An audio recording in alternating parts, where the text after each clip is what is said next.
उसके हिसाब से बहुत दिन से शायद साहब का जो है ना तकाजा था कि सर आप आइए हमारे बच्चों के साथ जो है ना क्लास लेने के लिए बोल रहे थे। तो मेरी मसरूफियत भी थी और थोड़े मसाइल भी थे, तो आना जो है मुनासिब नहीं रहा। लेकिन अब क्योंकि मेरे पास भी वक्त है, तो पहले तो मैं शुक्रगुजार हूँ कि शाहिद साहब जो है मेरे को यहाँ पर इनवाइट करें आप लोगों को पढ़ाने के लिए, क्योंकि मेरे लिए ये भी एक बहुत बड़ी खुशकिस्मती की बात है। प्राइवेट स्कूल्स में तो हम पढ़ाते, ट्यूशन्स में भी पढ़ाते, बहुत जगह पढ़ाते, मगर आज पहली बार मैं गवर्नमेंट स्कूल के बच्चों को पढ़ा। तो उसके लिए मैं अपने आप को खुशकिस्मत क्यों महसूस कर रहा हूँ, उसकी बात एक बात आता हूँ। असल जो फाइटर्स रहते हैं वो यहाँ पर, क्योंकि हम जो है प्राइवेट स्कूल में देखते हैं कि वहाँ पर स्कूल में सारी सहूलतें होती और बच्चों के लिए जो है ना पेरेंट्स दुनिया का पैसा खर्चा करते, हर सहूलत मुहैया की जाती बच्चों को। उसके बावजूद जो है वहाँ पर रिजल्ट उतना नहीं रहता। अगर ला रहे भी तो समझिए 100 बच्चों में से 2-4 बच्चे रिजल्ट लाते थे, और उसके बाद जो है ना बाकी के बच्चों का जो है ना अल्लाह ही मालिक था। मगर यहाँ पर जो बच्चे रहते वो स्कूल का बिल्डिंग हो दो या यहाँ के मसाइल हो दो या फिर सहूलतें हो दो, उसकी कमी के बावजूद यहाँ से पढ़ के आगे जो है बढ़ते हैं, वो बहुत बड़ी कमाल की बात है। तो मैं ये समझता हूँ कि जो गवर्नमेंट स्कूल में जो बच्चे रहते हैं वो असल में रियल फाइटर्स हैं, ठीक है। तो कभी भी हम पहली चीज़ ये नहीं समझना कि हम गवर्नमेंट स्कूल में, सब लोग गवर्नमेंट स्कूल से पढ़ के आए, समझे ना आप। मैं भी जो है गवर्नमेंट कॉलेज गवर्नमेंट स्कूल से ही पढ़ा हूँ।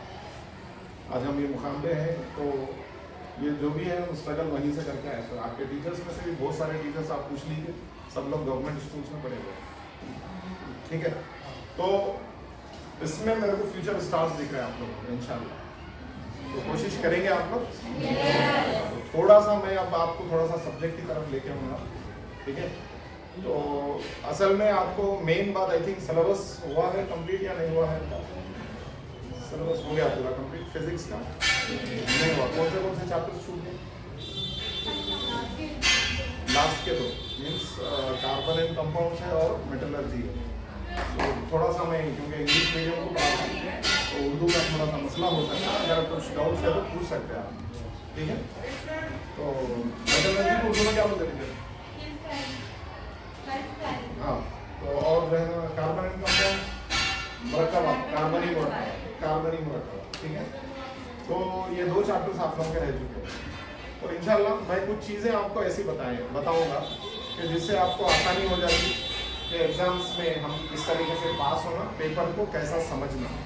मेन बात है क्वेश्चन पेपर को समझना। आपकी साल भर की पूरी एक्टिविटीज़ का जो रिजल्ट है वो आपके पेपर में, तो जब आप साल भर क्या करें कोई भी नहीं देखेंगे। हो सकता है कुछ बच्चे ऐसे हैं जो साल भर नहीं पढ़े, हो सकता है कुछ बच्चे ऐसे हैं साल भर पढ़े, है ना, साल भर मेहनत करते हैं। और कुछ बच्चे ऐसे हो सकते हैं कि भाई शुरू में तो ध्यान नहीं दिए पढ़ाई पे, मगर आखिरी वक्त में ऐसा होता कि जो है ना कुछ हम मेहनत करके कम से कम पास हो जाएंगे, ये इस तरीके से होगा, ठीक है।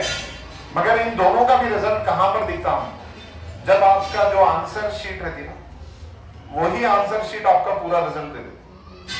तो सबसे पहली प्लानिंग हम अक्सर बच्चे क्या करते हैं, पढ़ लेते, पूरी बुक, पढ़ने वाले पूरी बुक भी पढ़ते, या कुछ लोग इंपॉर्टेंट पढ़ते, कुछ लोग कोई टीचर से मांग लिए, कोई फलां से मांग लिए, कोई कहीं से नोट्स ला लिए, कहीं से कुछ ला लिए, सब पढ़ते हैं। मगर हमारी प्रॉपर प्लानिंग नहीं रहती कि हम आंसर शीट कैसा लिखना है या क्वेश्चंस को कैसा समझना है, समझे। और क्वेश्चन पेपर में क्या पूछा जाता वही नहीं मालूम रहता। पहली बार बहुत सारे बच्चों को तो इतना मालूम नहीं रहता कि क्वेश्चन पेपर में क्या पूछता, बस खाली क्वेश्चंस आंसर्स रट्टा मारना, क्वेश्चंस पढ़ना और रट्टा मारना, यही अक्सर होता है। तो थोड़ा सा हम क्या करना है यहाँ पर, ये बोल सकते हैं कि हम जो है एग्जामिनर की साइकोलॉजी को समझिए, ठीक है। जो पेपर करेक्शन करने वाला है वो जो पेपर करेक्शन कैसा करना, पहली बात ये चीज अपने जहन में, तो उस हिसाब से हमको आंसर लिखना है। पहली बात ये होगी। दूसरी बात, क्वेश्चंस को समझने के बाद किस तरीके से लिखना है, ये तो मैं समझता हूँ शायद सर आपको बता भी दिए होंगे। मैं आपको ये बताऊंगा कि क्वेश्चन पेपर में क्या देता उसको सॉल्व कैसा करना है, ठीक है। तो यहाँ पर देखिए, कभी भी हम सबसे पहले कोई भी जो है एग्जाम हो दो, कोई भी इम्तिहान हो, कोई भी कोशिश हो तो आपकी, उसका जो है सबसे जो इम्पोर्टेंट चीज है वो है आपका जो है दिल में खौफ। बहुत सारे बच्चे ऐसे रहते कि एग्जामिनेशन को एक खौफ बना लेते, डर बना लेते, समझ गए? क्या बना लेते? एग्जाम आ रहा तो हैबत होना शुरू हो जाती, ठीक है? तो एग्जाम आ तो क्या करना। और अच्छा, जो बच्चे नहीं पढ़े तो नहीं पढ़ने वालों को थोड़ा सा डर रहता है कि हाँ हम नहीं पढ़े इसीलिए डर है। मगर कुछ बच्चे ऐसे रहते हैं आंसर्स पूरे याद रहते हैं, मगर एग्जाम में जाके बैठने के बाद उनको जो है मैं इतना याद करी, सुबह में याद करी मगर लिखने नहीं आना, याद नहीं आना। होता है साहब, होता है ना, खासकर लड़कियों में ज्यादा होता। अब लड़के थोड़ा बहुत अपने बेफिक्र रहते, आ गया तो लिख देंगे, नहीं तो कुछ भी नहीं बोले साहब। मगर एक चीज याद रखिए, तो ये थोड़ा सा जो अपने अंदर जो है ना, ये क्यूरियोसिटी को उसको बढ़ाना जरूरी है। तो कोई भी चीज जो है कामयाबी से आपको जो रोकने वाली है, आप उसमें एक है खौफ। क्या है? खौफ आपको कामयाबी से रोक सकता है, समझे ना? तो कभी भी आप देखेंगे, आप अगर जो है आपके अंदर कामयाबी का खौफ आपकी कामयाबी की चाहत से ज्यादा हो गया है, आपको कामयाब होना है ना, सबकी चाहत नहीं है कि 10th पास होना है, 100% मार्क्स लाना है आपको, ठीक है? सबको 100% रिजल्ट लाना है, मेरे को तो इस साल पास होना है किसी हाल में, ये सबकी चाहत है। मगर आपकी जो चाहत है उससे ज्यादा जो है आपका खौफ है, तो फिर आप कामयाब नहीं हो सकते। तो खौफ को बढ़ाना नहीं, पहली बात, ठीक है? तो ये खौफ को कम कैसा करेंगे? तो उसके लिए हमको मेहनत करना है। ये तो सब एक कॉमन राज है, सबको मालूम है कि मेहनत। अब कैसा करना है वो हम यहाँ पर बताएंगे, ठीक है ना? तो अब आप देखिए यहाँ पर, तो पहली चीज है कि आपको मैं कुछ ऐसी चीजें बताऊंगा कि कौन से सेक्शन में किस टाइप के क्वेश्चंस पूछे जाते हैं, ठीक है? कौन से सेक्शन में किस टाइप के क्वेश्चंस आते हैं, पहली बात वो बताऊंगा। अब उसके बाद दूसरी बात है कि आपको तो मालूम है पेपर पैटर्न शायद बताया गया है या नहीं बताया, नहीं तो मैं बता देता हूँ, कोई मसला बताया तो मैं यहाँ पर भी बता देता हूँ कि और दोबारा रिपीट कर देंगे, कोई मसला नहीं, ठीक है? अब उसके बाद जब हम पढ़ चुके हैं तकरीबन सिलेबस, तो कोशिश भी ये करिए कि हम 100% मार्क्स कैसा रहा, क्योंकि बहुत सारे लड़के या लड़कियां हैं जो गवर्नमेंट स्कूल में पढ़ने के बावजूद 100% यानी 100 में से 100 मार्क्स लाने वाले एग्जाम्पल्स हैं, समझे ना? आप ऐसा मत समझिए कि हम यहाँ पर पढ़ रहे तो ऐसा कोई जो है 10/10 लाना पॉसिबल नहीं है। इंशाल्लाह आप लोग ला सकते हैं, आपके अंदर एबिलिटी है। और मैं बोल रहा हूँ असल फाइटर्स यहीं पे है।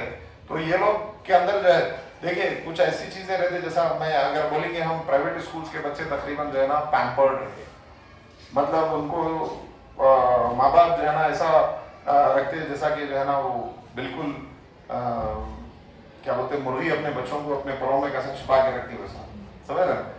तो मगर यहाँ के बच्चे जो है ना बिल्कुल तमाम मुसीबतों के बावजूद, तमाम प्रॉब्लम्स के बावजूद भी मेहनत करने वाले रहते हैं। तो इसीलिए बोलो कि आप लोगों के पास पोटेंशियल ज्यादा रहता है, आप लोगों के पास पोटेंशियल ज्यादा रहता हो बनिस्बत उनकी, समझ गए? तो इसीलिए थोड़ा सा गाइडेंस की जरूरत है आपको, थोड़ी सी आपकी मेहनत की जरूरत है, और थोड़े से अपने डर को दूर करने की जरूरत है। उसके बाद खुद ब खुद आप लोग कामयाब हो जाएंगे, ठीक है? तो पहली चीज मैं आपको ये बताऊंगा कि हम जो है 100% रिजल्ट कैसा ये करें, पहली बात, ठीक है? 100% रिजल्ट कैसा लाना है और मार्क्स स्कोर कैसा करना है। मतलब मेरे को फिजिक्स में से 50 आउट ऑफ यानी 40 का पेपर है आपका, तो 40 आउट ऑफ 40 कैसा लाना है, ये चीज को समझना है, ठीक है? तो थोड़ा सा हम जो है ऐसा नहीं रहना कि भाई जो है ना आपको पूछे कि सेकंड चैप्टर का नाम क्या है तो नाम ही नहीं मालूम, ठीक है? अगर आपको बोले थर्ड चैप्टर का नाम क्या है तो आपको नाम ही नहीं मालूम उसका, तो इतना भी जो है ना गफलत में अगर है तो फिर ऐसे लोग के लिए मुश्किल। तो पहली चीज आपको ये होना चाहिए कि आपका सिलेबस का अवेयरनेस होना चाहिए। अवेयरनेस बोले समझते हैं आप लोग? तो क्योंकि थोड़ा सा मैं इंग्लिश मीडियम होने से आप लोगों को इंग्लिश के वर्ड ज्यादा यूज करा तो आप पूछ सकते हैं कहीं पर भी रोक के, ठीक है? तो हमको जो है सिलेबस के बारे में, सिलेबस को हम क्या बोलेंगे? नहीं, सिलेबस को मजमून नहीं बोलेंगे, सबक नहीं बोलेंगे। हाँ तो ठीक है, मैं सिलेबस लिख देता हूँ, ठीक है? तो अब आप देखेंगे इसमें हमको इसका अवेयरनेस होना चाहिए, राइट? अवेयरनेस का मतलब क्या है? अवेयरनेस का मतलब ये है कि चैप्टर्स कितने हैं, ठीक है? और उस चैप्टर्स में से आपको क्या क्या पढ़ना है, और हर चैप्टर में क्या इंपॉर्टेंट चीजें हैं जिसको हमको याद करना जरूरी है, उसमें हार्ड क्या है उसको सेपरेट करना, मुश्किल यानी जो एवरेज है उसको अलग करना है, जो इजी है उसको अलग करना हर चैप्टर से। या अगर हर चैप्टर में नहीं कर सकते तो कम से कम ऐसे चैप्टर सेलेक्ट कर लीजिए जो आपके लिए मुश्किल है, तो उसको एक साइड कर लीजिए, ठीक है। और उसके बाद जो आपके लिए आसान चैप्टर्स है उसको अलग कर लीजिए, ठीक है। इन दोनों को आप सेपरेट कर लीजिए। अब उसके बाद इसको पढ़ना पड़ेगा, ठीक है। अब दूसरा जो है ना, एक तो हो गया आपका सिलेबस का अवेयरनेस है, ठीक है, जानकारी बोलते हैं ना अपन उर्दू में, सिलेबस की जानकारी होना चाहिए आपको, ठीक है। दूसरा है आपका मुश्किल या आसान, मुश्किल या आसान सबक या यूनिट्स बोलते हैं ना अपन, यूनिट्स की निशानदेही करना, यूनिट्स की निशानदेही, ठीक है। उर्दू है ना तो इधर से आएंगे। तो मुश्किल या आसान सबक की जो है निशानदेही आपको वो करना चाहिए, राइट। अब इसके बाद तीसरा पॉइंट है, आपको यहां पर टीचर्स की भी जरूरत पड़ेगी कि पॉजिटिव एनवायरनमेंट क्रिएट करना है आपको क्लास में, ठीक है। बच्चों में अक्सर होता है कि ये चैप्टर मेरे को समझ में नहीं आ रहा, हार्ड है, छोड़ दो। नहीं, पहले हमको ये करना है कि आसान है, ये समझाना है कि आसान है। मैं एक चीज बता देता हूं, अगर हम मार्क्स के हिसाब से देखेंगे, अगर मार्क्स के हिसाब से कंपैरिजन करेंगे तो फिजिक्स में खासकर, क्योंकि मैं फिजिक्स का टीचर हूं तो फिजिक्स के लिए बोलूंगा, और बायोलॉजी भी ऑलमोस्ट हो सकता है ऐसा ही, कि फेल होना तो बहुत दूर की बात है, फेल हो ही नहीं सकते, बहुत आसान है पास होना। आपका पेपर कितने मार्क्स का रहता है? फिजिक्स का कितने का रहता? हाँ, तो अदर सब्जेक्ट्स में आप देंगे तो आपको 80 मार्क्स का पेपर है टोटल, राइट। और इसमें से आपको 40 जो है ना बायोलॉजी के हो गए, 40 किसके हो गए? फिजिक्स के हो गए, राइट। ये फिजिक्स हो गया और ये बायो हो गया, ठीक है, इसको हयाती आप बोल देना। हाँ, तो अब ये दोनों चीजें होंगी। अब 40 मार्क्स है आपके फिजिक्स के। अब इसमें से आपको पास होने के कितने लाने हैं? आधा करोड़ का, हाँ, 80 आउट ऑफ 28 पास होना है आपको। तो 40 के कितने हो गए? नहीं भाई साहब, आपको 80 मार्क्स में 28 के लिए पास है आप, तो 40 मार्क्स में कितने के पास हो जाएंगे? 14 है ना, तो आपको पासिंग मार्क्स कितने हैं? 14 मार्क्स। हाँ, 14 मार्क्स में आप पास हो जाए। अब पहली चीज, फेल का डर निकालना है आपको, मेरे को फेल नहीं होना है, ठीक है, पहला सबकी यही है। तो फेल नहीं होना तो ये 14 मार्क्स कैसा लाना है पहले वो सीखना, ठीक है। उसके बाद 100% मार्क्स कैसा लाना है वो भी आगे बताऊंगा, मगर पहली चीज हमारी तैयारी ये तो होना चाहिए ना, कम से कम नहीं पढ़ने वाले बच्चे के लिए ख्वाहिश थी कि कैसा भी करके पास हो जाए, ठीक है। तो वो कैसा भी क्या करना है, वो एग्जाम हॉल में जाके कैसा भी नहीं करना है, आपको एग्जाम हॉल से पहले करना है। तो जब आप वहां पर आसानी से पास हो जाते, तो उसमें करना क्या है आपको, तो इसके लिए हमको क्वेश्चन पेपर के बारे में हमको मालूम होना चाहिए, ठीक है। तो क्वेश्चन पेपर कैसा आने वाला है, तो अगर हम बात करेंगे ऑब्जेक्टिव क्वेश्चन कितने मार्क्स के रहेंगे? नहीं, मैं को फिजिक्स के हिसाब से बोलिए, 20 जो मार्क्स है वो आपको 80 मार्क्स में से 80 मार्क्स में 20 जी, तो 10 रहते, 7 में रहते, ठीक है। तो ये इसमें से 10 मार्क्स आपके रहेंगे ऑब्जेक्टिव,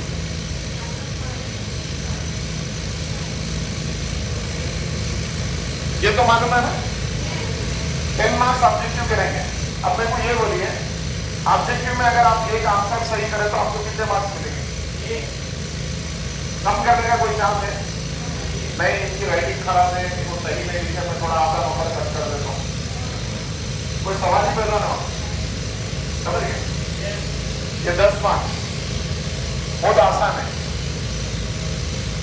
अब उसके बाद आपके पास रहते 2 मार्क्स का एक सेक्शन में था जिसमें 3 क्वेश्चंस करना है आपको फर्स्ट सेक्शन में, बराबर ना।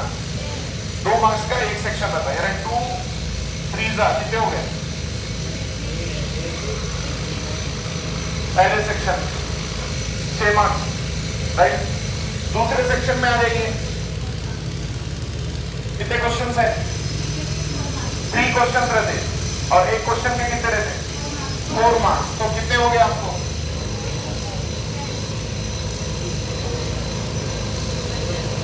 12 हो गए ना, 12 मार्क्स ये हो गए। अगर आप खाली सेकंड सेक्शन भी कर लिए और ऑब्जेक्टिव कर लिए तब भी पास हो जाए, समझ रहे मेरी बात? अगर आप खाली फर्स्ट सेक्शन भी कर लिए और ऑब्जेक्टिव कर लिए तो भी पास हो जाए, बहुत आसान है पास। ये मैं बोलूं सबसे बड़ा बेवकूफ है इंसान जो नहीं पढ़ के एग्जाम में इधर उधर कोशिश करता, कुछ तो भी ले लेके जाने की कोशिश करते ही। भाई जब आपको आसानी से जो है रास्ता यहाँ मिल रहा कि पास कैसा होना है, तो फिर वो सवाल ही पैदा नहीं, आप क्यों दूसरों अपाहिज बन के मत जाइए एग्जाम। अपाहिज का मतलब क्या है?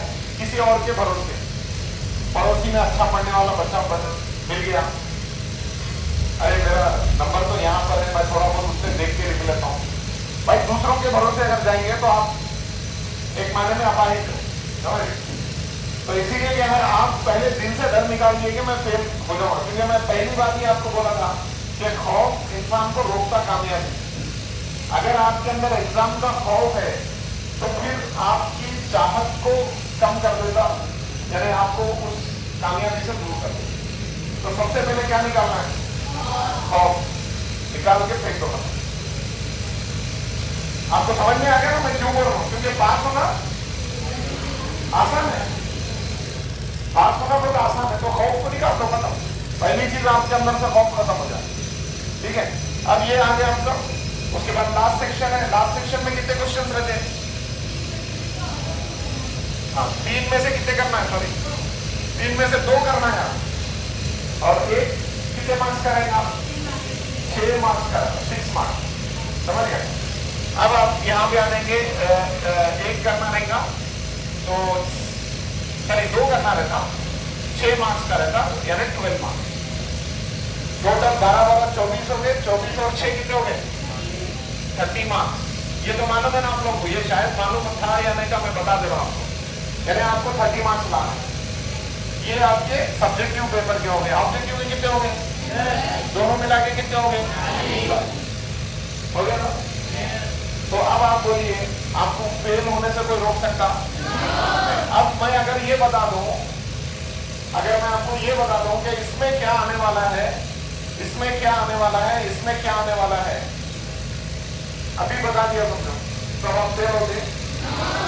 पढ़ के जाएंगे इंशाल्लाह, ठीक है। तो आप ये ध्यान में रख लीजिए कि कौन से सेक्शन में क्या आने वाला है, किस तरीके से तैयारी करना है, ठीक है। तो कभी भी जब क्वेश्चन पेपर बनाया जाता तो उसके लिए हम इंग्लिश में बोलते हैं एकेडमिक स्टैंडर्ड्स, ठीक है। उर्दू में क्या बोलेंगे मैं उसका, स्टैंडर्ड्स मतलब मेयार को बोलते हैं। एकेडमिक स्टैंडर्ड्स का टोटल मेरे को उर्दू में बोलना मुश्किल है, तो क्या बोलते हैं सर? कुछ है आपके पास?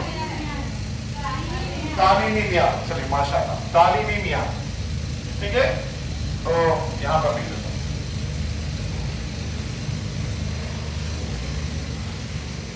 तालीमी मेयार, ठीक है।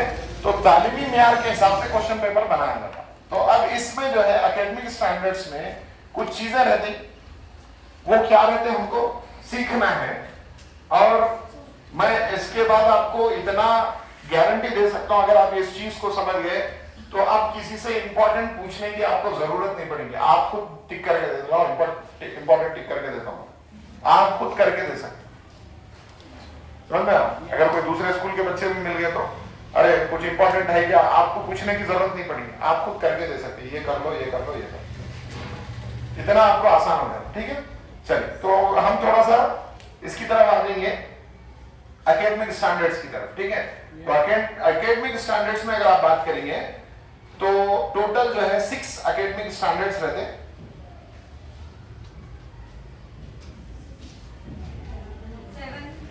7 है, नहीं यहाँ पर 6 है अपने पास, ठीक है।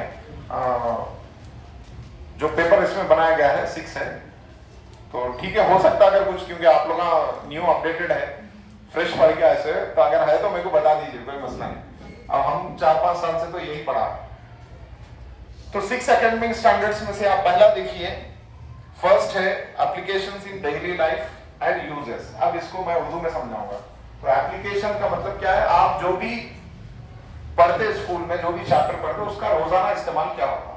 जैसा कि आप लोग 3rd चैप्टर में पढ़े होंगे कि बेकिंग सोडा कैसा बनाते, ठीक है, और वॉशिंग सोडा कैसा बनाते, और आपका जो है ना क्लोरो अल्कली प्रोसेस का के बारे में पढ़े होंगे। वो उर्दू में कुछ अलग है क्या नाम, क्लोरो अल्कली प्रोसेस, कीमियाई, 3rd चैप्टर बता। हाँ, तुरशे और असास चैप्टर में है क्लोरो अल्कली प्रोसेस। नहीं मालूम है?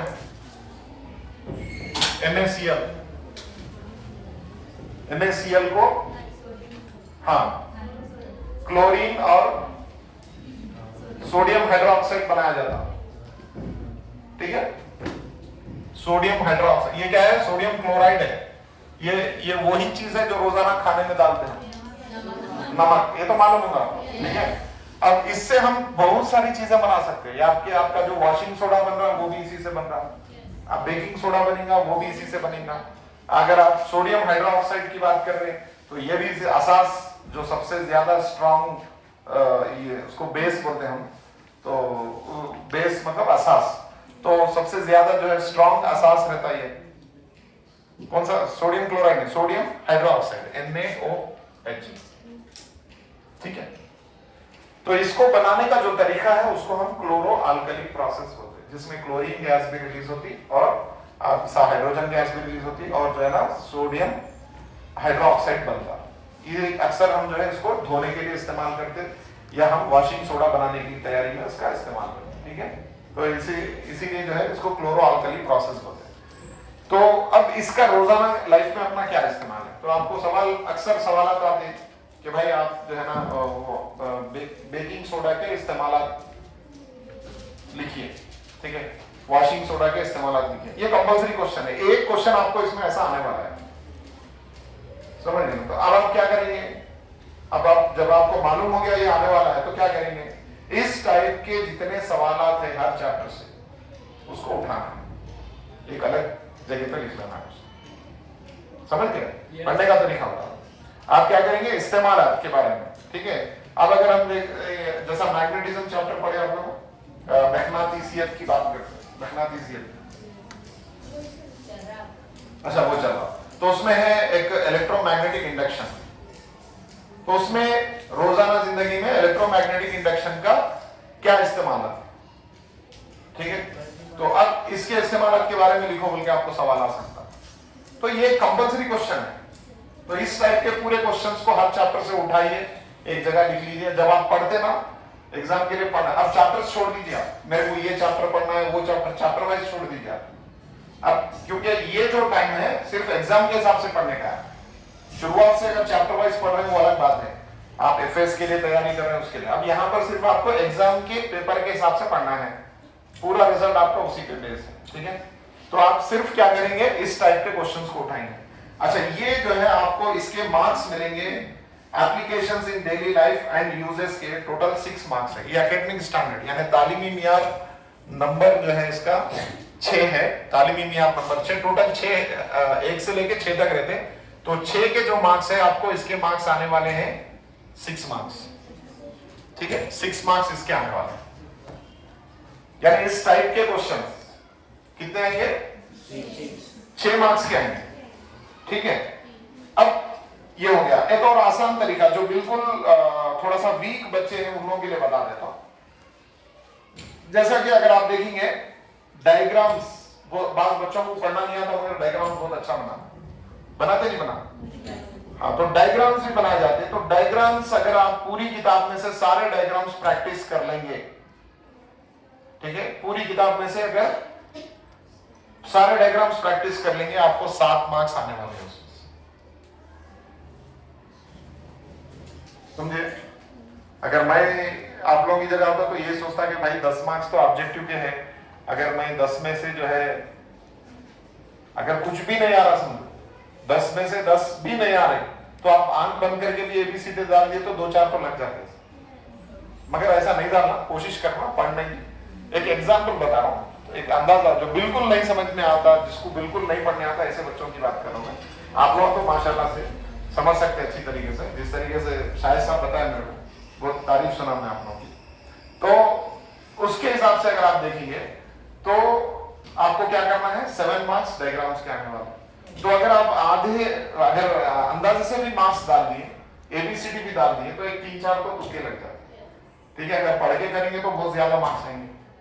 तो आपको समझिए मैं एक 50% चांस लगाता हूँ 10 में से 10 के, 10 ऑब्जेक्टिव मार्क्स है। अगर आपको कुछ भी नहीं भी आ रहा तो आप आंख बंद करके डाल दिए तो एक 5 नंबर इधर से आगे से।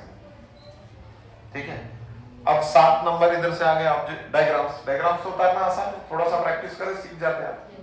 ठीक है, तो 7 मार्क्स इधर से आगे, कितने मार्क्स हो गए, 13 नंबर हो गए, हो गए ना।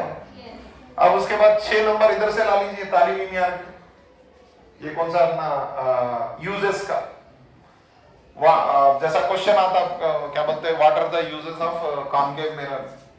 ठीक है, तो मतलब कॉनकेव को उर्दू में क्या बोलेंगे, हाँ जो भी है। ठीक है, हाँ तो उस मिरर जो आईना रहता है उसका, हाँ तो उसको जो है हम क्या करेंगे, उस टाइप के क्वेश्चंस को हम याद कर लेंगे। तो उस टाइप के क्वेश्चंस आपको 6 मार्क्स ला के दे रहा है, तो वो 6 मार्क्स हो गए। और ये 7 मार्क्स हो गए डायग्राम्स के। सारे डायग्राम्स पढ़ लीजिए, आप प्रैक्टिस कर लीजिए, उसको उतार के नाम के साथ लिखना सीख लीजिए। 7 नंबर ऐसे ही मिल जाते हैं। कुछ भी नहीं लिखे, खाली पूरे डायग्राम्स प्रैक्टिस कर लिए तो 7 नंबर है आपके। चलो 7 नहीं 5 पकड़ लीजिए, मैं कुछ कम भी हो गया, कुछ गलती भी हो गई तो 5 पकड़ लीजिए। ऑब्जेक्टिव के अगर 10 मार्क्स आ गए, टोटल कितने हो गए, 2 भी सेक्शन करे तो पास है आप। पूरा पेपर छोड़ के भी 2 भी करे तो पास है। मगर कुछ बच्चों को अंदाजा नहीं रहता कि हम 2 सेक्शन करके, अब थोड़े बच्चे हमारे बेफिक्रे जो रहते हैं उन्होंने 2 सेक्शन कर लिया, खत्म, 14 मार्क्स आ गए मेरे। भाई साहब मार्क्स डालने वाले आप नहीं है, समझना, तो मार्क्स डालने वाला कोई और है। तो हम पूरी तैयारी करके साथ जाना। अगर हमको फॉर एग्जाम्पल 14 मार्क्स लाना है तो कम से कम हमारी तैयारी किसकी रहना, 35 मार्क्स की तो रहना, 30-35 मार्क्स की रहना, समझना। मगर अगर जब आप जो है एक मकसद रख रहे हैं 14 मार्क्स लाना है, तो मकसद थोड़ा बड़ा रखो। 14 मार्क्स पे अपने आप को महदूद मत करो। आपके अंदर बहुत सारी सलाहियत है, आपके अंदर बहुत सारी जो है ना खूबियां हैं, जिसकी मदद से आप जो है ना सिर्फ 14 मार्क्स बल्कि आउट ऑफ 40 मार्क्स भी ला सकते, जो उसकी थोड़ी चीजें मैं आपको आगे बताऊंगा। ठीक है, तो ये आपको समझ में आ गया कि तालीमी मियार के जो है ना एक जो जिसको हम एप्लीकेशन साइंस यूजर्स बोलते हैं, उर्दू ट्रांसलेशन थोड़ा मेरे को मुश्किल है, आप लोग अगर बाद में टीचर से पूछ लेना। इसके 6 मार्क्स आने वाले हैं, जिसमें ऐसे क्वेश्चन आएंगे जिसमें इस्तेमालात के बारे में पूछेंगे। कॉनकेव मिरर का इस्तेमाल दिए, कॉन्वेक्स मिरर के इस्तेमाल, या कॉन्वेक्स क्या बोलते हैं मिरर के अलावा जो है आपको और एक भी है ना लेंस, जो उर्दू में क्या बोलते हैं, अज्सा। हाँ तो अज्सा, तो अज्से के बारे में भी सवाल आता है, उसके इस्तेमाल लिखिए वो क्या था।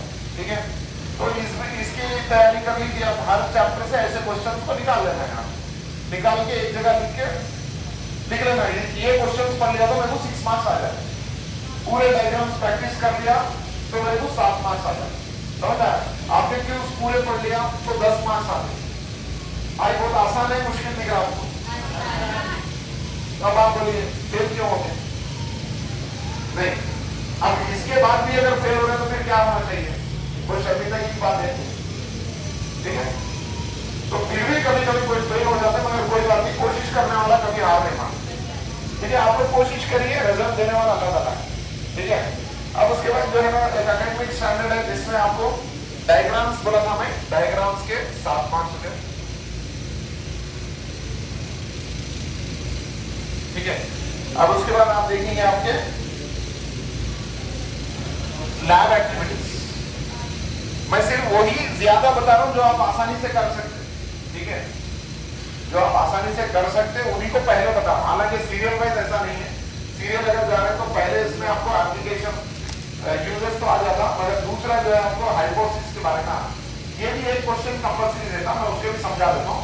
पहले अपन आएंगे लैब एक्टिविटीज। लैब एक्टिविटीज अक्सर बच्चों को आइडिया होगा, एक्टिविटीज के बारे में पूछा जाता है, तो एक लॉन्ग क्वेश्चन कंपल्सरी है इसमें से, समझ में आया? टोटल मार्क्स इसके 9 मार्क्स रहेंगे। लैब एक्टिविटीज के कितने रहेंगे? 9 मार्क्स, ठीक है, इसके 9 मार्क्स आ जाएंगे आप, राइट? अब 9 मार्क्स है आपके, ठीक है। तो अगर जितने चैप्टर्स हैं 12 चैप्टर्स में से सारे लैब एक्टिविटीज अगर आप पढ़ चुके हैं, पूरे एक जगह लिख लो। मेरे हिसाब से वैसे तो ज्यादा है, मगर अगर आप देखेंगे इंपॉर्टेंट जो है वो 23 से 25 की लैब एक्टिविटीज। अगर वो 25 सवाल अगर आप पढ़ लेंगे जो इंपॉर्टेंट है, तो उसमें से आपको 9 मार्क्स मिल जाते हैं। तो लैब एक्टिविटीज के कितने मार्क्स है? 9। तो आप आज से ही अलग करना शुरू कर दीजिए, क्वेश्चंस को अलग करके पढ़िए, ठीक है। और ये कुछ नहीं रहता, आप ये समझिए कि बड़े बड़े स्कूल्स में भी यही रहता कि इस तरीके से सवाल टीचर्स आपको अलग करके दे देते, और वो सिर्फ एक ही रहता, लकड़ी रहती, और जो है ना पढ़ाओ बोलने का रहता, बस, समझ रहे ना? और बच्चे जो है ना बिल्कुल बगैर समझे के, ठीक है, बगैर समझे के रट्टा मारना शुरू कर देते। तो आपको मालूम होना चाहिए, छड़ी के डर से तो शेर भी जो है ना क्या होता, काम करना शुरू कर देता, कर्तव्य दिखाना शुरू कर देता। तो इंसान क्या चीज है, समझ रहे? तो ये चीज है। तो आप लोग अगर समझ गए तो आपके लिए बहुत आसान है, ठीक है। नेक्स्ट है आपका लैब एक्टिविटीज के बाद कॉन्सेप्चुअल अंडरस्टैंडिंग, ठीक है। कॉन्सेप्चुअल अंडरस्टैंडिंग बोल के रहता, उर्दू में थोड़ा सा आप लोग के टीचर्स आपको बता देंगे इंशाल्लाह, ठीक है। तो कॉन्सेप्चुअल अंडरस्टैंडिंग किसको बोलेंगे? जो भी हम कॉन्सेप्ट पढ़ते, जैसा अगर आपको पूछे इंग्लिश में न्यूट्रलाइजेशन रिएक्शन की तारीफ लिखे, न्यूट्रलाइजेशन रिएक्शन को क्या बोलते हैं टीचर? थोड़ा सा मेरा उर्दू प्रॉब्लम है। न्यूट्रलाइजेशन रिएक्शन, तामुल बोलेंगे रिएक्शन को, तो न्यूट्रलाइजेशन बोले तो ये भी 3rd चैप्टर में पढ़े थे आप लोग, तुर्शी असास में पढ़े थे। यानी आप अगर जो है एसिड प्लस बेस जब दोनों का तामुल कराएंगे, यानी एसिड को क्या बोलते हैं हम? तुरशा, हाँ, तुरशा और असास का तामुल कराएंगे तो आपको जो बनेगा वो मिलेगा आपको नमक, ठीक है, हाँ, और साथ ही साथ क्या मिलेगा? वाटर, पानी, पानी बोलते हैं ना, ये मिलेगा। तो ये केमिकल रिएक्शन या इसको कीमियाई तामुल जो बोलते हैं अपन, तो इसमें क्या हो रहा, यहाँ पर सॉल्ट बन रहा, नमक बन रहा, ये इसको न्यूट्रलाइजेशन रिएक्शन बोलते, ठीक है। ये याद रख लीजिए, आप लोग को आगे काम आने वाला। तो अब इसकी तारीफ लिखिए, इसके बारे में लिखिए, मोटर के बारे में लिखिए, मोटर क्या चीज है, ठीक है, इलेक्ट्रिक मोटर, ठीक है। इलेक्ट्रिक मोटर क्या चीज है, यानी अगर हम इसको एक लाइन में डिफाइन करेंगे, एक लाइन में आपको समझाएंगे, इसकी तारीफ बयान करेंगे, तो इलेक्ट्रिक मोटर की तारीफ बयान कीजिए, इस तरीके से सवाल। और अगर आप केमिकल बॉन्डिंग पढ़ चुके हैं, यानी कीमियाई बंदिशें अगर पढ़ चुके हैं, तो उसमें एक टॉपिक है हाइब्रिडाइजेशन। हाइब्रिडाइजेशन उर्दू में क्या है पता नहीं, इख्तिलाफ, हाँ, इख्तिलाफ, हाइब्रिडाइजेशन है। तो इख्तिलाफ के बारे में लिखिए, ठीक है। तो इस तरीके से, इस तरीके के आने वाले सवाल जो है उसके टोटल आपको मार्क्स मिलेंगे 18 मार्क्स, कॉन्सेप्चुअल अंडरस्टैंडिंग के 18 मार्क्स, समझ गए? तो अक्सर इस जो है सवालात में आपको इस टाइप के क्वेश्चंस पूछे जाते हैं, जिसमें जो है हम इंग्लिश में तो बोलते हैं डिफाइन। अगर आपका सवाल शुरू हो रहा डिफाइन से, ठीक है, जरा तर्जुमा करा दीजिए टीचर्स, आप लोग की हेल्प की जरूरत है यहाँ पर। तो डिफाइन बोल के अगर क्वेश्चन शुरू हो रहा तो समझ जाइए कि ये कॉन्सेप्चुअल अंडरस्टैंडिंग का क्वेश्चन है। अगर एक्सप्लेन बोल के लिखा क्वेश्चन में, अब उर्दू में इसका जो है तर्जुमा ये हो सकता है कि समझाइए, वजाहत, वेरी गुड, वजाहत कीजिए, जो है ना ये वजाहत कीजिए। जैसे भी जितने भी क्वेश्चंस आते हैं वो कॉन्सेप्चुअल अंडरस्टैंडिंग के, समझ में आ रही बात? तो अब करना क्या है, हमको सिर्फ सेपरेट करना है, खाली एनालाइज करना है। आप एक मटेरियल ले लीजिए आपका जो भी है, उसमें से डायग्राम्स को अलग कर दे। मेरे पास एक पीडीएफ भी इंशाल्लाह मैं टीचर्स के साथ शेयर कर देता हूँ, वो लोग आप इसमें से आप लोगों को बता देते हैं, ठीक है। तो उसको आप फॉलो करेंगे तो आपको बहुत फायदा होगा उसका, ठीक है।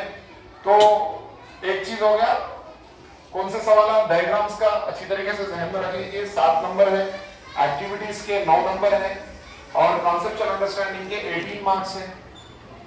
तो आराम से आप इनकी तैयारी करके, इस टाइप के क्वेश्चंस की तैयारी करके 40 मार्क्स लाना आपके लिए कोई बड़ी बात नहीं। और मैं तो ये बोलूंगा, पास होना तो दूर की बात है, आप 40 में से 40 भी आसानी से ला सकते हैं, ठीक है।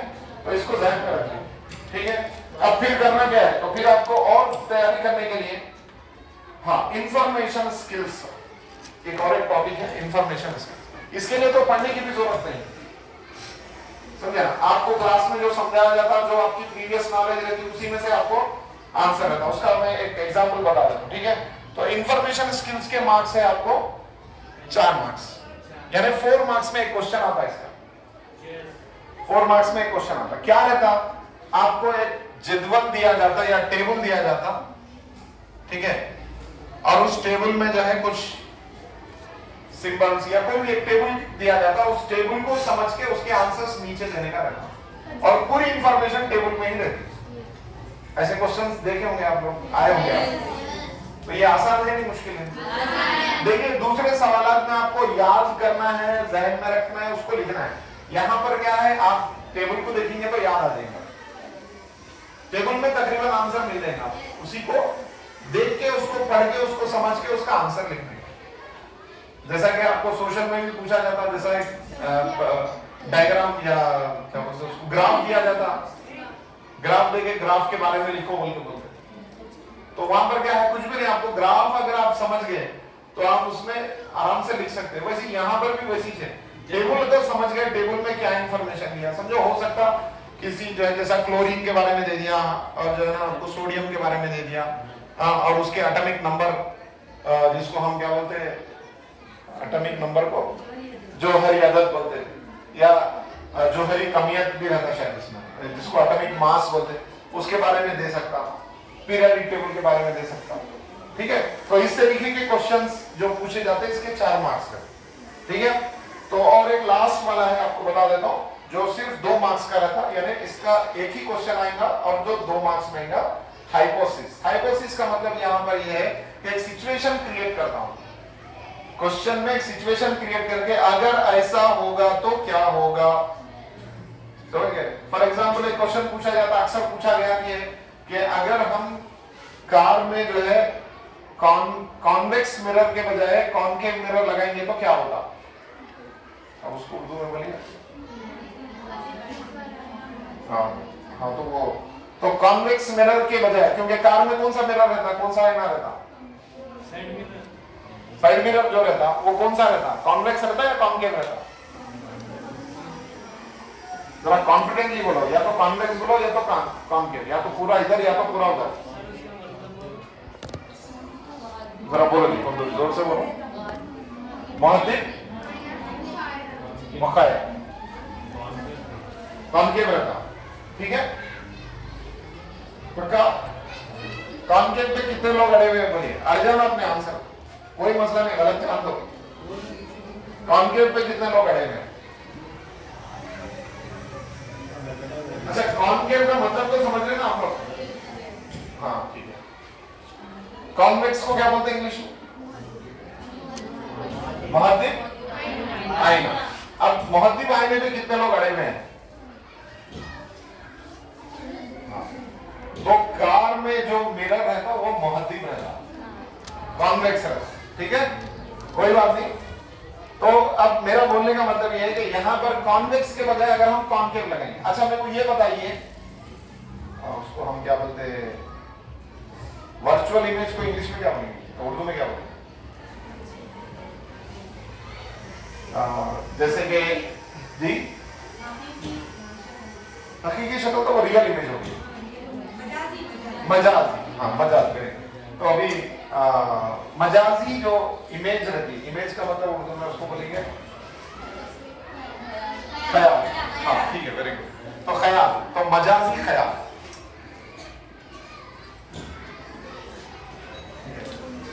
उर्दू ख्याल क्या है, जिसको हम इंग्लिश में जो है वर्चुअल इमेज बोला जाता है। तो अब आप मेरे को ये बोलिए कि ऐसा कौन सा मिरर है जो मजाजी ख्याल बनाता, मिरर की बात कर रहा हूं मैं, तो आप इसको जहन में रख लीजिए, जो वर्चुअल इमेज बनाता या जिसको आप उर्दू में मजाजी ख्याल बोलते, और वो इमेज का साइज या उसकी जो हाइट है ऑब्जेक्ट से भी ज्यादा रहती।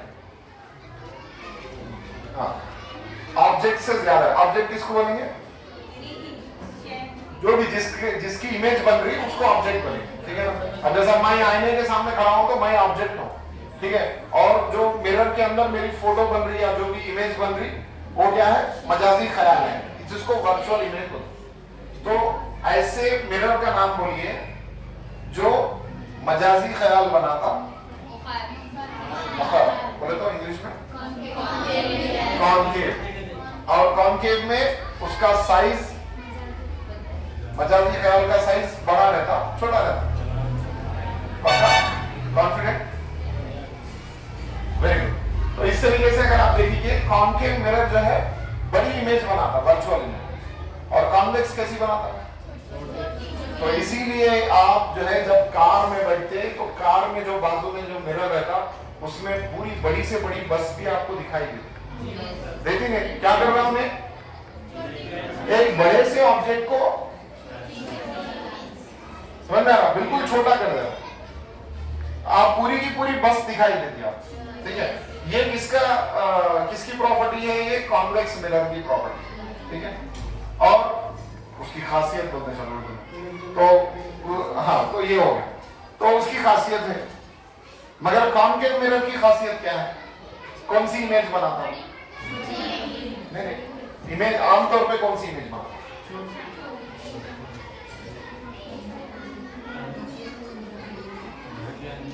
जोर से बोलिए, कोई बात नहीं, गलत जाना। देखो एक बात बता देता हूं, पानी में कूदे बाद ही मालूम होता पानी कितना गहरा है, तो पहले कूद जाना, उसके बाद समझ में आ जाता गहरा है, तब उसके बाद में एहतियात से तैर लेना, कोई बात नहीं। बोलिए, जोर से बोलो मामा।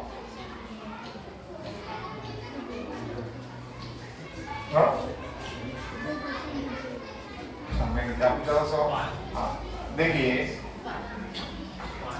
कॉनकेव मिरर कौन सी इमेज बनाता है, जनरली कौन सी इमेज बनाता है, कितने टाइप के इमेजेस बनाता है कॉनकेव मिरर, कितने टाइप के इमेजेस बनाता है, यानी कि जब उर्दू में बोल दीजिए, शायद इन लोगों को नहीं समझ रहे हो।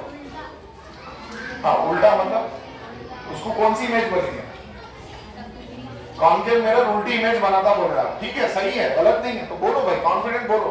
हो सकता है अल्फाज में फर्क हो रहा, मैं शायद इंग्लिश में बोल रहा हूं, आप समझ नहीं सक रहे। हाँ, वेरी गुड। क्या बोलते उसको, हकीकी ख्याल। अच्छा, क्या सिर्फ हकीकी ख्याल बनाता हूं मैं, हाँ, मजाजी ख्याल भी बनाता, ठीक है। तो कॉनकेव मिरर दोनों इमेजेस बनाता, दोनों ख्याल बना सकता है, एक मजाजी वर्चुअल और रियल।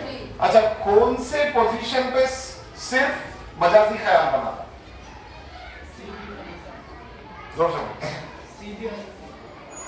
सीधी और, हाँ ठीक है, मजाजी ख्याल सीधा रहता। एक बात ध्यान में रख लीजिए, मजाजी ख्याल हमेशा सीधी इमेज बनाएगा, यानी सीधा ख्याल बोलेंगे इसको, ठीक है। इमेज बोले तो ख्याल ही बोले ना आप लोग। तो यहां पर देखिए, आप मजाजी ख्याल जो है हमेशा क्या रहता, सीधा है, और आपका हकीकी जो ख्याल रहता वो क्या रहता, उल्टा रहता, राइट, बराबर ना। तो इस तरीके से, तो अब मेरे को ये बताइए कि जब ये दोनों इमेजेस बना सकता, दोनों ख्याल बना सकता, तो कौन सी पोजीशन है जिसपे वो सिर्फ मजाजी ख्याल बनाएगा। टोटल पोजीशन है ना, अलग अलग, फोकस बोलते हैं उसको, और आपका सेंटर ऑफ कर्वेचर, यानी उर्दू में आप लोग को पता है, उर्दू में क्या बोलते हैं, मब्दा, हाँ, मास की दूर, हाँ, फोकल लेंथ जिसको बोलते हैं, और कुतुब, पोल बोलते हैं, हाँ, और सेंटर ऑफ कर्वेचर को क्या बोलेंगे, मरकजी इन्हेना, मरकजी इन्हेना, क्योंकि कर्वेचर बोले तो कर्व है इसको कर्वेचर बोलेंगे, क्योंकि या तो कॉन्केव कॉन्वेक्स दोनों भी क्या रहते हैं, मुड़े हुए रहते हैं इस तरीके से। तो इसका जो सेंटर रहेगा उसको हम क्या बोलेंगे, मरकज बोलेंगे। ठीक है, मरकज ही क्या बोले, इन्हेना, यानी इन्हेना का मरकज हो गया, उसको सेंटर ऑफ कर्वेचर इंग्लिश में बोलते। ठीक है, तो अब आपको समझ में आ गया यहाँ पर? तो मार्क्स कैसा स्कोर करना है समझ में आ गया या कुछ और बताना है? ठीक है, तो आप पहले काम करना है, आपको क्वेश्चंस को एनालाइज करना है, समझना है और उसको सेपरेट करना है। कौन से मार्क्स, मतलब जी बोलिए, कुछ पूछना है तो पूछ सकते। तो कौन से मार्क्स में, कितने मार्क्स में कौन सा क्वेश्चन आ रहा, उसको आप सेपरेट करते जाइए। ठीक है, जैसा कि डायग्राम्स का है तो उसका एक पेज पे पूरे अलग से क्वेश्चंस लिख लीजिए। उसके बाद है ना एक्टिविटीज है तो उसके पूरे 1-2 पेजेस उस पे लिख लीजिए। ठीक है, उसके बाद आपके यूजर्स का क्वेश्चंस है, ठीक है, उसके आप एक जगह लिख लीजिए। अब उसके बाद आप तैयारी करते जाइए, जैसा जैसा याद होते जा रहा उसको ठीक करते जाइए। ठीक है, तो एक एक एक्टिविटी आपकी कंप्लीट हो जाती है। समझ गए? और कुछ है डाउट इसमें? हाँ, तो अब देखिए यहाँ पर एक्टिविटी कौन से चैप्टर में है। तो एक्टिविटीज आपको जनरली आएंगे इसमें से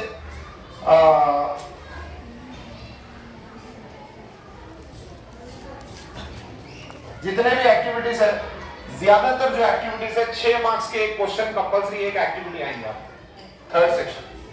यानी अगर आप पूरे एक्टिविटीज पढ़ लिए तो आप समझ जाना कि लॉन्ग क्वेश्चन में एक क्वेश्चन आपका पक्का है।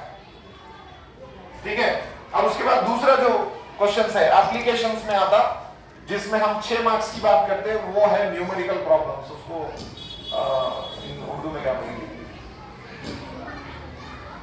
न्यूमेरिकल प्रॉब्लम जो पहले चैप्टर के चौथे चैप्टर के रहते थे। जैसा फॉर एग्जांपल अगर जो है मास की तूल 10 सेंटीमीटर है तब उसका मरकज कितना है, उसको क्या बोलेंगे, हाँ सेंटर ऑफ कर्वेचर जी, मरकज है ना, और रेडियस ऑफ कर्वेचर को क्या बोलेंगे, रेडियस ऑफ कर्वेचर।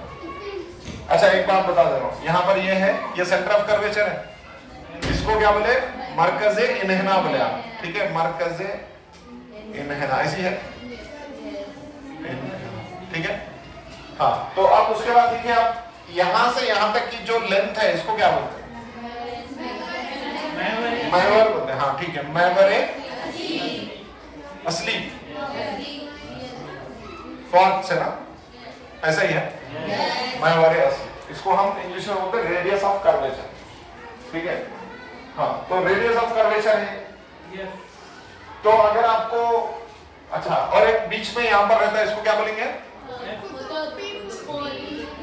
तो यहाँ कोण यहाँ पर आएंगे, मास की तूल नहीं, ये पॉइंट को क्या बोलेंगे,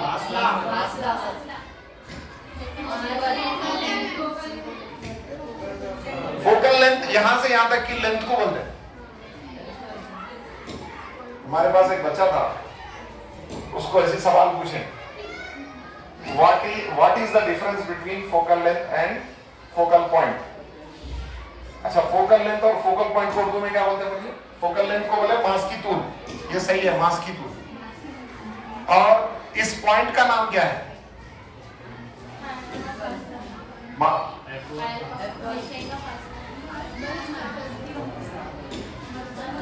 मरकज है, हम तो इसको फोकस बोलते हैं, आप लोग क्या बोलते नहीं मालूम।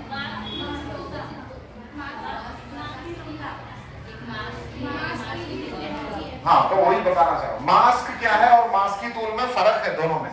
बहुत सारे लोग दोनों को एक ही समझते हैं। ठीक है, हम इसको इंग्लिश में बोलते हैं फोकस, और ये क्या है, फोकल लेंथ है। तो एक बच्चे को पूछे सवाल, मतलब एग्जाम में क्वेश्चन, बच्चा आंसर लिखा कि focal length is a focal length, focal point is a focal point. मतलब सवाल ये पूछा गया कि भाई मास्क और मास्क की तूल में फर्क क्या है। तो मास्क, इस पॉइंट का नाम मास्क है। ठीक है, हम तो फोकस बोलते हैं, उर्दू में आप लोग मास्क बोले तो मैं भी मास्क बोलूं। ठीक है, ये है फोकस, और इसके बीच में जो डिस्टेंस है, ठीक है, यहां से यहां तक जो लेंथ है, जो डिस्टेंस है, उसको हम बोलते हैं मास्क की तूल, यानी फोकल लेंथ। ठीक है, दोनों में फर्क है नहीं, ये इस पॉइंट का नाम है और ये लेंथ का नाम, ये दोनों में फर्क है। ठीक है, तो अब यहां पर ये बता, तो बच्चा जवाब में लिखा कि मास्क मास्क है और मास की टूल है। समझ रहे? तो गलत है क्या? अगर लॉजिकली देखा गया तो आंसर गलत नहीं। मास्क तो मास्क है और मास्क की टूल मास्क की तरह, गलत तो नहीं है, मगर जो इंफॉर्मेशन लिखना चाहिए वो नहीं लिखा, तो खैर इसलिए उसको मार्क्स नहीं मिले। तो बहरहाल आपको ऑलमोस्ट पेपर तो समझ में आ गया किस टाइप का आने वाला है, यानी किस टाइप के क्वेश्चंस आने वाले हैं। ठीक है, तो अब एक चीज है, एलएमआर है टीचर यहाँ पर किसी के पास? अच्छा नहीं, वो इंग्लिश मीडियम की है, उर्दू मीडियम में मिलेगा आपको, है बताइए, ऊपर है, मंगा सकते तो मंगाइए।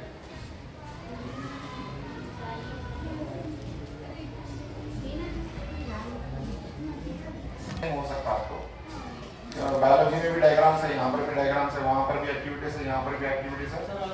उसके लिए जी ऑल इन वन है, नहीं ऑल इन वन में नहीं होगा, दिमाग में इसका है। ठीक है, तो अब ये चीजें जो है बायोलॉजी फिजिक्स के लिए कॉमन है, सोशल के लिए थोड़ा अलग है। ठीक है, इंग्लिश के एकेडमिक तालीमी यार अलग अलग है, हर सब्जेक्ट के अलग अलग। ठीक है, तो इंशाल्लाह मेरे पास ऐसे जितने भी डिटेल्स है मैं सर से भी शेयर करता हूँ। सोशल के भी है मेरे पास, जैसा पूरे मैप्स है सॉल्व, पूरे तरीके से जो है सॉल्व करे हुए मैप्स है, वो भी मैं शेयर करता हूँ सोशल में। और उसके अलावा भी आपको जी तेलुगु, हाँ तेलुगु तो मेरे को आइडिया नहीं है, देखिए कुछ करेंगे उसका भी तेलुगु का इंशाल्लाह सर से बात जी। मैथ्स में क्या प्रॉब्लम है?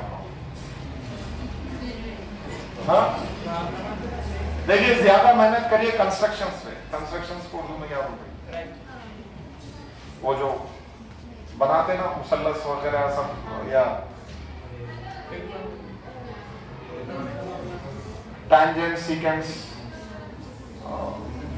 थोड़ा सा ट्रांसलेशन का प्रॉब्लम है मैथ्स के साथ, थोड़ा सा नहीं होती है। आप उसमें ज्यादा काम करिए, स्टैटिस्टिक्स जिसको हम शुमारियात बोलते शायद उर्दू में, आप तो हाँ, जिसमें मीन मीडियन मोड मालूम करते हैं। वस्तानिया 25 साल हो गया मैं टेंथ पढ़े, सुने तो ऑलमोस्ट 25 साल हो गया, तो शायद उर्दू में भूल गया तकरीबन, ज्यादातर इंग्लिश मीडियम ही पढ़ा हूँ, तो वो जमाना हो गया। अब जो भी याद है वो 25 साल पहले पढ़े थे। औसत, हाँ औसत है, वस्तानिया है, और एक मोड को कुछ बोलते हैं, बहुत आ गया मोड, ये तीन चीजें। ठीक है, इसमें से एक क्वेश्चन आपको कंपल्सरी है, लॉन्ग क्वेश्चन। ठीक है, और एक कंस्ट्रक्शन का क्वेश्चन कंपल्सरी है, ग्राफ, ये कंपल्सरी पढ़ लीजिए, पास हो जाता है, मसला नहीं। फेल होने, देखो आसान बनाना है, आसान रास्ता पहले बनाना पड़ता है, एक बार जब बनाएंगे रास्ता तो उसके बाद आसान बनता है, समझ रास्ता। देखो पहले कोई एक जंगल रहता, जंगल में से लोग चलते रहते, चलते चलते चलते रास्ता बनता, समझ। तो आप लोग का भी काम क्या है, चलते रहना है और कोशिश करते रहना है, हार नहीं मानना, तो उसके आपका फायदा होगा। ठीक है, तो और कुछ डाउट पूछना है तो पूछ सकते हैं आप। डायग्राम का एक जो क्वेश्चन है वो आपको 4 मार्क्स में आएगा और 2 मार्क्स में आएगा, याद रखिए। ठीक है, और अगर एक्टिविटी में आ रहा तब भी आपको डायग्राम बनाना है, ये तो मालूम है ना, आपको टीचर बता दिए होंगे, आपके जो भी साइंस के टीचर है। तो अगर आपको एक्टिविटी है, एक्टिविटी लिख रहे तो उसका जो डायग्राम है वो डायग्राम आपको लिखना है। तो अब यहाँ पर जो बता रहे हैं आपको 7 मार्क्स, ये 1 मार्क्स आपका वो हो सकता है, जैसा कि ऑब्जेक्टिव में कोई भी एक शक्ल लेके पूछ लेता, यानी आप समझो ये कौन सा हादसा है वो पूछता। ठीक है, अब आपको लिखना रहता, तो ये 1 मार्क्स उधर ऑब्जेक्टिव में, 7 मार्क्स है ना, तो 4 मार्क्स में 1, 2 मार्क्स में 1 हो गया, तो 6 मार्क्स हो गए डायग्राम के, 1 मार्क्स ऑब्जेक्टिव में आ जाएगा। ठीक है, तो इस तरीके से 7 मार्क्स आपको ऑब्जेक्टिव में आ जाएंगे डायग्राम्स के। ठीक है, और क्या है आपका एक्टिविटी का मैं बता दिया आपको, इसमें आएंगे लास्ट सेक्शन में न्यूमेरिकल प्रॉब्लम भी आएगा, जिसको हम हिसाबी सवाल जो बोलते शायद। हाँ, तो थोड़ा सा आप बता दीजिए न्यूमेरिकल प्रॉब्लम्स में से एक क्वेश्चन डेफिनेटली इसमें आएगा, और एप्लीकेशंस ऑफ कॉन्सेप्चुअल क्वेश्चन में से एक क्वेश्चन आएगा, जैसा कि हाइब्रिडाइजेशन। हाइब्रिडाइजेशन में है sp2 इख्तिलाफ जो बोले थे आप, sp3 hybridisation, sp2 hybridisation, sp hybridisation. ठीक है, ये अगर आप नहीं पढ़े हैं तो पढ़ लीजिए, इंपॉर्टेंट आने वाले क्वेश्चंस में से है ये, इसको अच्छी तरीके से एक बार समझा लीजिए टीचर अगर लोग नहीं पढ़े हैं। ठीक है, इसको अच्छी तरीके से समझना, ये क्वेश्चन इंपॉर्टेंट है, ठीक है। और इसके साथ साथ आपका लास्ट जो चैप्टर है कार्बन एंड कंपाउंड्स मुरक्कबात में भी एक उसमें जो है सैपोनिफिकेशन बोल के इंग्लिश में है, उसका आप टिक कर लीजिए, उर्दू में क्या बोलते हैं नहीं मालूम मेरे को। लास्ट चैप्टर में सैपोनिफिकेशन बोल के मुरक्कबात में एक टॉपिक है जिसको हम सैपोनिफिकेशन बोलते हैं, और साबुन की तैयारी के बारे में भी रहता है। साबुन जो है कैसा काम करता है, साबुन के काम करने के तरीके को बताइए, ऐसा सवाल आ सकता है, ठीक है। जलाइए, अगर बुक है तो मैं बता दूं, थोड़ा मैं हेल्प हो जाती है, बुक रहेगा। फंड है हीरा जिसको बोलते हैं, हीरा और कोयला। देखो अल्लाह ताला की मतलब कमाल क्या है कि ये भी कार्बन से बन रहा कोयला, और हीरा भी कार्बन से ही बन रहा, बस उसमें अरेंजमेंट डिफरेंट है। मतलब कार्बन के जो एटम्स का जो अरेंजमेंट है वो अरेंजमेंट पे डिफरेंस है। एक है sp3 हाइब्रिडाइजेशन, एक sp2 हाइब्रिडाइजेशन, दोनों में फर्क होगा। अब आपको एक चीज बता देता हूं मैं, इसका एक राज ये भी कि हीरा कैसा बना। अक्सर हीरे जो है कोयले के करीब भी मिल जाते, कोयले की खान जो होते उसी के करीब में हीरे मिल जाते। तो उसका रीजन क्या है? तो उसका रीजन ये है कि जो सबसे ज्यादा तपिश बर्दाश्त करता है और जो सबसे ज्यादा जो है प्रेशर, हम उसको उर्दू में बोलेंगे दबाव, जो कोयले का ऐसा है, कार्बन का ऐसा रूप या ऐसी जगह जहां पर कार्बन के सबसे ज्यादा दबाव पड़ता है उसके ऊपर, और उसके ऊपर सबसे ज्यादा तपिश वहीं पर होती, वैसी जगह हीरा बनता है। और जहां पर दबाव कम हो गया, तपिश कम हो गई, तो वहां पर वो क्या बन गया? कोयला। फर्क है नहीं। तो आप ये नहीं समझना कि हमको जो है ज्यादा दबाव डाल रहे, टीचर्स डाल रहे, पेरेंट्स डाल रहे, समझ रहे, हमारे ऊपर बहुत प्रेशर डाल दे रहे, बस हो गया मेरे को। अगर ऐसा सोच रहे तो ये गलत है। ऐसे जगहों से ही हीरे निकलते, समझ रहे, ऐसी जगहों से ही हीरे निकलते जाते। एक हमारे उस्ताद बोला करते थे कि जिस झाड़ को जो है फल लगता, पत्थर भी उसी को मार दे, समझ रहे। तो भाई अगर आपको कुछ बोल भी दिए, कुछ दबाव भी डाल दिया आपके ऊपर, तो वो क्या है, आप क्योंकि उम्मीद है कि आप फल दे सकते, आप जो है ना कुछ रिजल्ट दे सकते हैं हमारे, ठीक है। और ये रिजल्ट से यहाँ टीचर्स को क्या मिलने वाला है? थोड़ा सा नाम मिलेगा, बस तनख्वाह तो वही मिलती, बढ़ के थोड़ी आती। चलो इस बार जो है बच्चे जो है ना 100% रिजल्ट ला लिए तो हम इनकी तनख्वाह डबल कर देंगे, होता क्या? नहीं होता, तनख्वाह तो वही चाहने वाली है, समझ में आ रहा? वो तनख्वाह में से भी आधा पेट्रोल ऑटोओं को आने जाने चले जाते, समझ में। तो बहरहाल मैं ये बताना चाह रहा हूँ कि जो मेहनत कर रहे हैं माशाल्लाह काबिल तारीफ टीचर्स है यहाँ पर, और आप लोग जो पढ़ रहे हैं वो भी काबिल तारीफ है। तो ऐसी जगहों से ही हीरे निकलते जहां पर ज्यादा तपिश होती, जहां पर ज्यादा दबाव होता। तो अगर आप इस दबाव को बर्दाश्त कर रहे हैं तो आप हीरा है। अगर आप इससे बचने की कोशिश कर रहे हैं तो फिर होता कुछ भी नहीं, रिजल्ट आपका कोयला के बराबर होगा, समझ रहे? ये रहे, तो इसको आप ध्यान में रखिए। अब आप उसके बाद कामयाबी की तरफ आपको बढ़ने से कौन रोक सकता? जैसा कि शायद सर शुरुआत में बताएं कि हम खुद ही हैं। कंपटीशन दूसरे से मत करो, कंपटीशन कभी दूसरे से मत करो। बाजू वाला उतने मार्क्स लाया, मैं उससे बढ़ के लाना, जरूरत नहीं है। आप अपने आप से कंपटीशन करो, आपका लेवल कहीं और रहता, समझ में आया? क्या रहता भाई, आप अगर 4 आंसर आज पढ़े तो आप बाजू वाले से कंपटीशन मत करो। हो सकता है मैं 2 पढ़ रहा हूं, आपको बोल रहा 4, या हो सकता है कोई 10 पढ़ने वाला आपको 4 पढ़ो बोल रहा है, कोई 10 भी पढ़ लेता मगर बोलता नहीं मैं 4 ही पढ़ा, कुछ भी नहीं आ रहा मेरे को। एग्जाम में भी बात बच्चे रहते, अपना लिखने का लिखते रहते, पूछे तो मेरे कुछ नहीं आ रहा रे भाई को, होता नहीं होता नहीं। तो इस हिसाब से अगर देखा गया तो हम किसी दूसरे को जज नहीं कर सकते। तो कंपटीशन करो किससे? क्यों? आप अपने आप से कंपटीशन करो। आपको मालूम है आप क्या चीज है, आपका पोटेंशियल आपको मालूम है। अगर समझो आज 2 आंसर्स याद करें आप, तो दूसरे दिन कंपटीशन क्या होना चाहिए? आज मैं 3 करूंगा, कल मैं जो था उससे बेहतर। आज अगर 3 करा तो परसों क्या करना है मेरे को? 4 करना, यानी अपने आप से बेहतर बनने की कोशिश करिए, सारे पीछे छूट जाते, समझना? तो उसके लिए उसका लेवल अलग है। तो इसीलिए बाजू वाले को देखो मत, बस अपना काम करते जाइए, आपको रिजल्ट मिलते जाता है, ठीक है।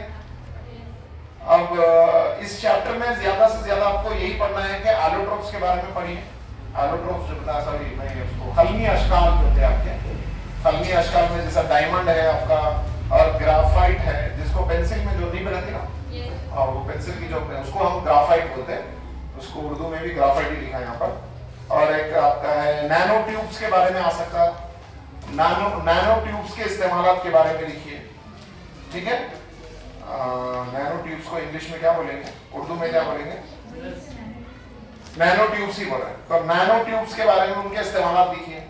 ये आजकल बहुत बड़ी टेक्नोलॉजी है, यानी बगैर ऑपरेशन करके सिर्फ नैनो ट्यूब से ही इंसान के अंदर जो है ना वायरस घुसा देके उसके अंदर से जो है ना जो भी हार्ट का भी ऑपरेशन करना, एक धागा भी नहीं पड़ रहा, सीना चीरने की जरूरत ही नहीं है, समझ में? तो सिर्फ एक वायर अंदर डाला जाता अपने खून की रगों में से, और वो कहां तक, दिल तक पहुंच जाता, और जहां पे प्रॉब्लम है वही प्रॉब्लम को, तो उसके अंदर कैमरा भी रहता, लाइट भी जाती, ये सब पॉसिबल है सिर्फ नैनो ट्यूब्स के वजह से, समझना? और इसमें ग्राफीन बोल के भी एक है, उसको भी पढ़ लीजिए, थोड़ा सा इंपॉर्टेंट है ग्राफीन बोल के, ये भी बहुत ज्यादा इंपॉर्टेंट है। ये जो है इतना हल्का है ग्राफीन कि अगर इसको फूल की पत्ती पे भी रख दिए तो उस पर ठहर जाता, उतना हल्का है, मगर मजबूत इतना है कि लोहा भी उसके सामने बेकार। ग्राफीन के बारे में पढ़िए आप, अगर नहीं, अगर इसमें ज्यादा नहीं है तो आप उसके बारे में नेट पे देखिए, आपको मालूम हो जाता है, ठीक है।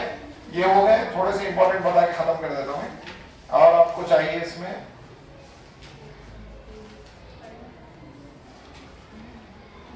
ये होमोलोगस सीरीज बोल के, देखिए इसको उर्दू में बताया जा रहा हम वसफ सिलसिला बोल के, ये चैप्टर में। हाँ, अगर आप एमपीसी बाईपीसी अगर लेना है समझिए बच्चे, तो आप लोगों को मैं बता दे रहा हूँ ये चैप्टर अच्छी तरीके से पढ़िए, ठीक है, कार्बनिक मुरक्कबात के बारे में, क्योंकि आगे अगर आपको फ्यूचर में एमपीसी लेना है तो इसको छोड़ना नहीं, इसको पढ़िए। हो सका अगर स्कूल में नहीं भी हुआ तो आप छुट्टियों में सही मगर इसको बैठ के पढ़िए, ठीक है, क्योंकि आपको एमपीसी बाईपीसी अगर लेना है तो ये बहुत जरूरी है, ठीक है। अब उसके बाद है आपका लास्ट जो है तकसीदी का ऑक्सीडेशन रिएक्शन, तो आप लोग पढ़ चुके हैं ऑलरेडी, और आपका है उसका उर्दू में ईस्टरिफिकेशन तामुल, ईस्टरिफिकेशन रिएक्शन इंपॉर्टेंट है, कंपल्सरी क्वेश्चंस में से है, ठीक है। इसमें 6 मार्क्स में भी आ सकता है या 4 मार्क्स में। और साबुनियत, ईस्टरिफिकेशन ही है उसका नाम, ईस्टरिफिकेशन तामुलात बोलते हैं, ठीक है। अल्कोहल की तैयारी रहती है, अल्कोहल की तैयारी भी रहती है, तो इसको अच्छी तरीके से पढ़ लीजिए। घर में अपन वो भी बनाते हैं, क्या बोलते हैं, सिरका बनाते हैं, सिरका बोलते हैं, एसिटिक एसिड, सिरका, सिरका नहीं मानो, एप्पल साइडर वाइनेगर बोलते हैं, वेनिगर, वेनिगर, उर्दू मीडियम का साबित, हाँ, तो वेनिगर जो है, वेनिगर भी यही रिएक्शंस में से बनता, आप इसको अच्छी तरीके से पढ़ लीजिए। वेनिगर अल्कोहल थोड़ा सा फर्क है, बस थोड़ा फर्क है, दोनों ऑलमोस्ट सेम रहते हैं, हाँ। उसके लास्ट है आपका माइसिली, साबुनियत का तामुल बोल के, बस ये पढ़ लीजिए, इंपॉर्टेंट है ये चैप्टर, जो मैं टिक करा इतना भी पढ़ लिया था, आपकी तैयारी हो गई समझिए। अब एक आध मार्क्स में आपको नॉमेनक्लेचर बोल के आता, यानी मुरक्कबात का नाम कैसा रखना, जैसा मीथेन, ठीक है, उसके इथेन, इस तरीके से नाम, ये मी ई अलग अलग क्यों है, तो उसका एक तरीका है, वो उसको नॉमेनक्लेचर बोलते हैं। पूरा तो पढ़ा नहीं सकता मैं, वो आपके टीचर आपको बता देंगे इंशाल्लाह, ठीक है।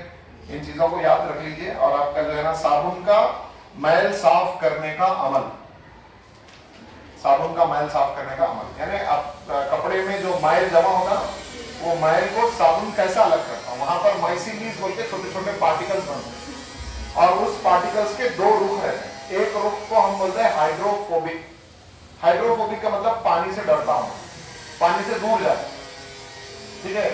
और दूसरा जो रहता वो मैल के साथ जम जाता है, यानी उसको पकड़ लेता है और पूरा इस तरीके का एक बॉल बना देता है। यहाँ पर देखिएगा, ये बीच में जो है वो मैल का पार्टिकल है, ठीक है, और अतराफ से जो है ये माइसिलीज है, तो इसका एक पूरा स्ट्रक्चर रहा, ठीक है। तो ये क्या करते हैं, जब हम साबुन को पानी में घुलाते हैं तो ये साबुन से जो है माइसिलीज फॉर्म होते हैं, और ये माइसिलीज क्या करते हैं, मैल के पार्टिकल्स को अतराफ से उसके अतरा घेर लेते, चार तरफ से घेर लेते, घेरा डाल देते, कहीं भी जाना नहीं, ठीक है। और उसको घेर के जो है ना कपड़े से निकाल के उसको अलग करें। साबुन से मैल, इसी कपड़े से मैल ऐसा ही साफ है। माइसिलियस फॉर्मेशन बोलते हैं उसको इंग्लिश में। यहाँ पर मिसलस, उर्दू में तो ऐसा ही दिया मिसलस, साबुनियत का तामुल करके है। इसको पढ़ लीजिए ये चैप्टर में, बस काफी है इतना में, मैं जितना बता रहा हूँ इतना काफी है, ठीक है। और आपका जो है ना ये जो चैप्टर है इसमें से ज्यादातर फिल्सकारी, जिसको हम मेटलर्जी बोलते हैं, प्रिंसिपल्स ऑफ मेटलर्जी, फिल्सकारी के उसूल, यहाँ पर हम जमीन से निकलने वाली मेटल्स के बारे में पढ़ते और उसको अलग अलग तरीके हैं से उस तरीके से अलग किया है। देखो सोना भी जमीन से निकलता, हाँ, और आपका लोहा भी जमीन से निकलता, ठीक है, कापर भी जमीन से ही निकलता है। इन सबको सेपरेट करने के अलग अलग तरीके हैं और वो कौन से तरीके हैं वो इस चैप्टर में बयान किया है, समझ गए।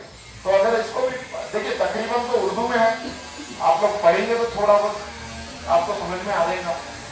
और जहां पर गाइडेंस की जरूरत है आपके लिए हमेशा टीचर्स मौजूद है, तो कोशिश करिए कि ये दो चैप्टर्स में, इसमें ज्यादातर आपको ऑब्जेक्टिव में सवाल आते और एक आध डायग्राम आ सकता है, जिसमें दो डायग्राम है आपको। एक है आपका फ्लोटेशन चैम्बर बोलते रहता, उसको उर्दू में हम क्या बोलेंगे, ये एक रिवर्बरेटरी फर्नेस बोलते रहता, भट्टी है ये, पलटाऊ भट्टी कुछ नाम है इसका। ये भी पेज नंबर आप देख लीजिए, डायग्राम पूरे प्रैक्टिस कर लीजिए, कोई चैप्टर में से कोई डायग्राम मत छोड़िए, आपको मार्क्स आ जाते 7 मार्क्स। हाँ, उसके बाद ये है झक्कड़ भट्टी का नाम दिया गया इसको, जिसको हम बोलते हैं ब्लास्ट फर्नेस, इंग्लिश में ब्लास्ट फर्नेस बोलते हैं, ठीक है। और आपका जो है ना ये एक्टिविटी बहुत इंपॉर्टेंट है, 2 चैप्टर में है ये एक्टिविटी, तो इसीलिए इस एक्टिविटी को अच्छी तरीके से पढ़ लीजिए। डिफरेंट क्वेश्चंस में से ये भी है। इंशाल्लाह एक एग्जाम से पहले हुआ तो एक और क्लास का कोशिश करेंगे जिसमें आपको मैं इंपॉर्टेंट दूंगा, जैसा थर्माइट प्रोसेस बोलते हैं इसको, इंग्लिश में दिया शदीद, उर्दू में दिया शदीद आमिल धातों से, इसको थर्माइट ही दिया, उर्दू में भी थर्माइट प्रोसेस दिया, ये भी इंपॉर्टेंट है। लोहे की पटरियों को जोड़ा जाता है, यानी रेल की पटरियों को जोड़ने का जो तरीका है उसको थर्माइट प्रोसेस बोलते हैं। इसमें जो है ना ऐसी मेटल का इस्तेमाल करते हैं, ऐसे धात का इस्तेमाल करते हैं जो ज्यादा रिएक्टिव है। रिएक्टिव को क्या बोलेंगे, जो आसानी से रिएक्ट हो जाए। अच्छा, सोडियम के बारे में मालूम है, सोडियम को पानी में डाले तो क्या होता, घुल जाता, गुलाब बन जाता, गुलाबी कलर हो जाता। हाँ ठीक है, गुलाबी तो होता, मगर और क्या होता,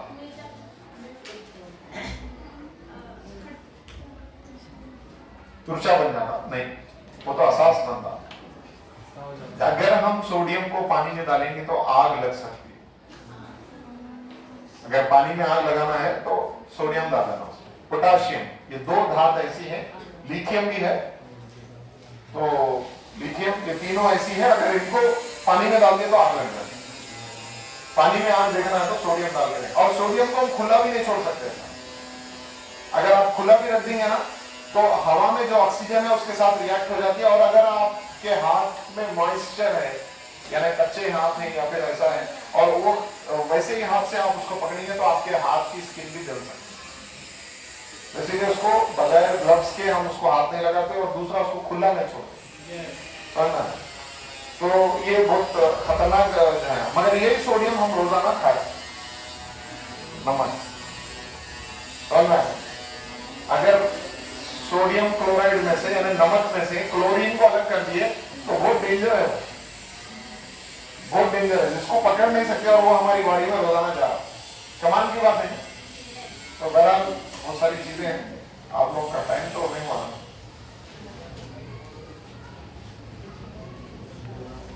चलिए, और कुछ ये बहुत ज्यादा इंपॉर्टेंट है, जिसको सल्फाइड पदार्थ के मरकज बनाने के लिए झागी का ठहराव का अमल, तो इसको क्या बोलते हैं, फ्लोटेशन सेल बोलते हैं हम लोग, फ्लोटेशन सेल बोलते हैं। ये डायग्राम्स अच्छी तरीके से याद कर लीजिए, ठीक है। इसको प्रैक्टिस करना है, आपको याद करना है ये चैप्टर में, राइट। और